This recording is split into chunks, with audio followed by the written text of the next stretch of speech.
반갑습니다. 틈틈이와 알아보는 미국 주식. 오늘 심층 해부해볼 기업은 바로 화이자입니다. 2026년 현재 세계 경제는 팬데믹의 긴 터널을 지나 새로운 국면을 맞고 있죠.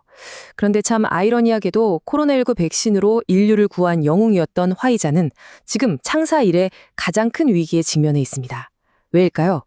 팬데믹 특수라는 엄청난 현금 흐름이 끝나고 각국 정부의 강력한 약가 규제라는 칼날이 목을 겨누는 그야말로 퍼펙트 스톰이 몰아치고 있기 때문입니다. 오늘 이 심층 리포트에서는요, 화이자가 마주한 절벽과 그들이 던진 거대한 승부수를 통해 제약산업의 미래 지형도까지 함께 그려보겠습니다. 오늘 우리가 따라갈 이야기의 흐름입니다.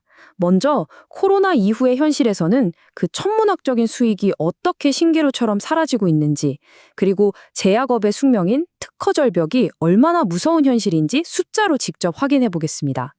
그리고 워싱턴의 새로운 명령에서는 미국 정부의 정책 변화가 화이자의 수익 구조를 어떻게 뿌리부터 흔들고 있는지 그 배경을 깊이 파헤쳐 보고요. 이어서 미래를 건 도박에서는 벼랑 끝에 몰린 화이자가 어떤 분야에 수십조 원을 쏟아붓고 있는지 그들의 생존 전략을 낱낱이 해부합니다. 마지막으로 이 모든 것을 종합해서 시장의 날카로운 시선과 함께 화이자의 미래를 전망해 보도록 하죠. 자, 그럼 첫 번째 이야기부터 시작해 볼까요? 바로 코로나19가 안겨줬던 그 막대한 현금 파티가 끝나가고 있다는 아주 냉정한 현실입니다. 이게 바로 화이자가 마주한 첫 번째 거대한 파도라고 할 수 있죠. 이 그래프가 보여주는 숫자, 이게 그냥 단순한 매출 감소가 아닙니다. 한번 보세요. 불과 1년 만에 45억 달러, 우리 돈으로 약 6조 원에 가까운 현금이 말 그대로 증발하는 겁니다. 이 돈이 어떤 돈이었냐면요. 새로운 신약을 개발하고 유망한 기업을 인수할 수 있는 미래를 위한 실탄이었습니다. 한때는 마르지 않을 것 같았던 이 현금 샘물이 말라가기 시작하면서 화이자는 이제 미래 투자를 심각하게 걱정해야 하는 그런 절박한 상황에 놓인 거죠. 주력 사업의 엔진 하나가 꺼져가는 충격, 이게 바로 화이자가 마주한 첫 번째 현실입니다. 그런데 말이죠. 코로나 매출 감소는 그냥 시작에 불과합니다. 제약 산업에는 본질적인 숙명과도 같은 훨씬 더 무서운 파도가 기다리고 있거든요. 바로 특허 절벽입니다. 제약사의 비즈니스 모델을 쉽게 비유하자면 마치 IT 기업의 구독 서비스 같아요. 고혈압이나 당뇨병 약처럼 환자들이 매일 먹어야 하는 약을 하나 개발하면 특허 기간 동안에는 정말 안정적으로 돈이 들어오거든요. 하지만 영원한 건 없죠. 특허가 만료되는 순간 수많은 복제약, 즉 제네릭이 쏟아져 나오면서 약값은 순식간에 10분의 1 토막이 나버립니다. 황금알을 낳던 거위가 하루아침에 사라지는 거죠. 이게 바로 모든 제약사들이 벌벌 떠는 특허 절벽의 공포입니다. 그리고 화이자는 지금 이 특허 절벽 바로 앞에 서 있습니다. 표를 한번 보시죠. 뇌졸중 예방에 쓰이는 혈액 희석제 엘리키스부터 수많은 유방암 환자들의 희망이었던 임덴스까지 그야말로 회사를 먹여 살리던 핵심 중의 핵심 약품들이 2025년부터 도미노처럼 특허 만료를 앞두고 있습니다. 이 약들이 차지하는 매출 비중을 다 더하면 무려 32%입니다. 회사 전체 매출의 3분의 1이 허공으로 사라질 위기라는 뜻이죠. 코로나라는 외부 엔진이 꺼진 데 이어서 이제 내부의 핵심 엔진마저 멈춰서는 최악의 시나리오가 현실로 다가오고 있는 겁니다.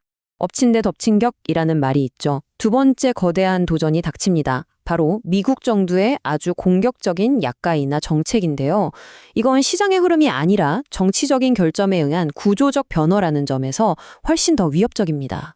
이 한마디는 미국 정치 지형의 근본적인 변화를 보여주는 상징적인 발언입니다.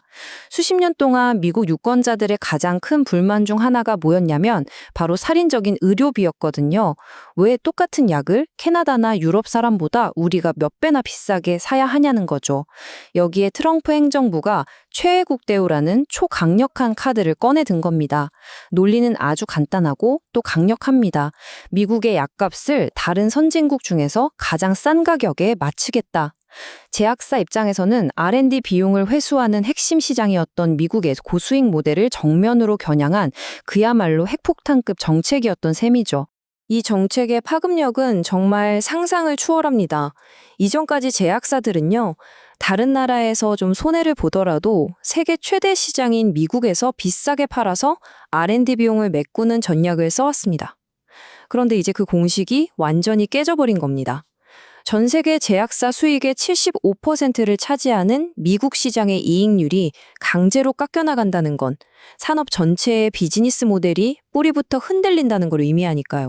이런 거대한 압박 앞에서 화이자는 저항하는 대신 협상을 선택합니다. 정부 요구대로 약가를 대폭 내리는 대신 700억 달러, 우리 돈으로 90조 원이 넘는 천문학적인 돈을 미국 내 생산시설에 투자하겠다고 약속한 거죠. 이건 단순한 항복이 아닙니다. 단기적인 이익을 포기하는 대신 미국 내 일자리 창출과 공급망 안정이라는 정치적 명분을 얻어서 미래의 규제 리스크를 줄이려는 아주 고도의 전략적 선택이었던 거죠. 말하자면 미래의 불확실성을 돈으로 산 셈입니다. 자, 이렇게 안팎으로 엄청난 압박에 직면한 화이자, 과연 어떤 대응책을 내놓았을까요? 기존의 방식을 과감히 버리고 회사의 미래 자체를 건 거대한 도박에 나서기로 했습니다. 화이자의 생존 전략은 크게 세 개의 톱니바퀴처럼 맞물려 돌아갑니다. 첫째, 일단 허리띠부터 바짝 졸라매는 겁니다. 2027년까지 9조 원이 넘는 비용을 절감해서 실탄을 확보하고요. 둘째, 이렇게 확보한 실탄으로 미래 사냥에 나섭니다. 사라질 매출을 대체할 새로운 성장 동력을 M&A를 통해 통째로 사들이는 거죠. 타겟은 아주 명확합니다. 바로 항암과 비만 치료제. 마지막으로 내부 혁신입니다. AI 같은 신기술을 R&D에 적극 도입해서 M&A에만 의존하지 않고 자체적인 신약 개발 성공률을 끌어올리겠다는 계획입니다. 화이자의 미래는 이 도넛 차트 하나에 다 담겨 있다고 해도 과언이 아닙니다. 투자의 거의 절반을 쏠린 항암 분야를 한번 보세요. 430억 달러, 우리 돈 약 58조 원을 들여서 인수한 시젠이라는 회사는 ADC라는 차세대 항암 기술의 선두주자입니다. 이건 고령화 시대의 가장 확실한 성장 시장인 항암 분야를 확실하게 장악하겠다는 승부수인 거죠. 또 2030년에는 1,500억 달러 규모로 폭발적으로 성장할 걸로 예상되는 비만 치료제 시장에도 과감하게 뛰어들었습니다. 이 두 개의 축은요, 특허 만료로 사라질 현재의 수익을 대체하고도 남을 새로운 제국을 건설하겠다는 화이자의 야심을 보여줍니다. 자, 그렇다면 화이자의 이 거대한 도박, 과연 성공할 수 있을까요? 시장의 전망은 정말 극명하게 엇갈리고 있습니다. 지금부터 그 두 가지 시각을 모두 냉정하게 한번 살펴보겠습니다.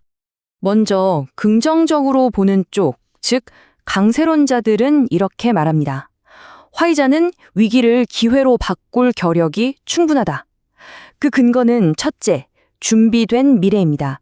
2026년에 발표될 다수의 후기 임상 결과들이 새로운 블록버스터의 탄생을 예고하고 있다는 거죠. 둘째, 확실한 한방. 시젠 인수는 그냥 기업 하나 산 게 아니라 항암제 시장의 판도를 바꿀 게임 체인저라는 겁니다. 그리고 셋째, 튼튼한 체력입니다. 업계 평균을 훌쩍 넘는 25.9%의 영업이익률은 이 모든 거대한 전환을 감당하고도 남을 만큼 현금 창출 능력이 뛰어나다는 증거거든요. 이들은 화이자가 고통스러운 구조조정 이후에 더 강한 근육을 갖게 될 거라고 믿고 있습니다. 하지만 반대편의 시각은 훨씬 차갑고 날카롭습니다. 약세론자들은 경영진의 판단력 자체에 근본적인 물음표를 던집니다. 과거에 54억 달러를 날린 글로벌 블러드 테라퓨틱스 인수 실패 사례를 보세요. 과연 430억 달러짜리 시젠 인수를 성공시킬 역량이 있는지 의심스럽다는 거죠. 또 경쟁사인 노보노디스크와 일라일릴리가 비만 치료제 시장을 선점하며 저만치 달려갈 때 화이자는 도대체 뭘 했느냐는 비판도 아주 거셉니다. 코로나로 번 그 막대한 돈을 미래 R&D에 쏟아붓기보다 주주배당 잔치에 썼던 과거의 선택이 결국 비만 시장의 지각생으로 전락하게 만든 거 아니냐는 뼈아픈 지적이죠. 자, 오늘 이야기 한번 정리해 보겠습니다. 세계에서 가장 유명한 제약사 중 하나인 화이자. 지금 정말 거대한 파도 앞에 서 있습니다. 코로나라는 순풍은 멈췄고 특허 절벽과 정책 변화라는 역풍이 동시에 불어닥치고 있는 상황입니다. 하나의 백신으로 세상을 구했던 화이자. 이제 그들은 그 혁신의 칼날을 자기 자신에게 겨눠야 하는 가장 고통스러운 도전에 직면했습니다. 과연 화이자는 과거의 성공 방정식을 버리고 스스로를 재창조해서 이 거대한 파도를 넘어설 수 있을까요? 그 결과는 화이자라는 한 기업의 운명을 넘어서 미래 제약 산업의 판도까지 결정하게 될 겁니다. 그들의 거대한 도박은 이제 막 시작되었습니다. 오늘 이 심층 리포트가 이 거인의 미래를 내다보는데 깊이 있는 기준을 제시했기를 바랍니다. 더 날카로운 토론이 궁금하시다면 오디오 팟캐스트 본편에서 이어가도록 하겠고요. 궁금한 기업은 언제든 댓글로 남겨주시기 바랍니다.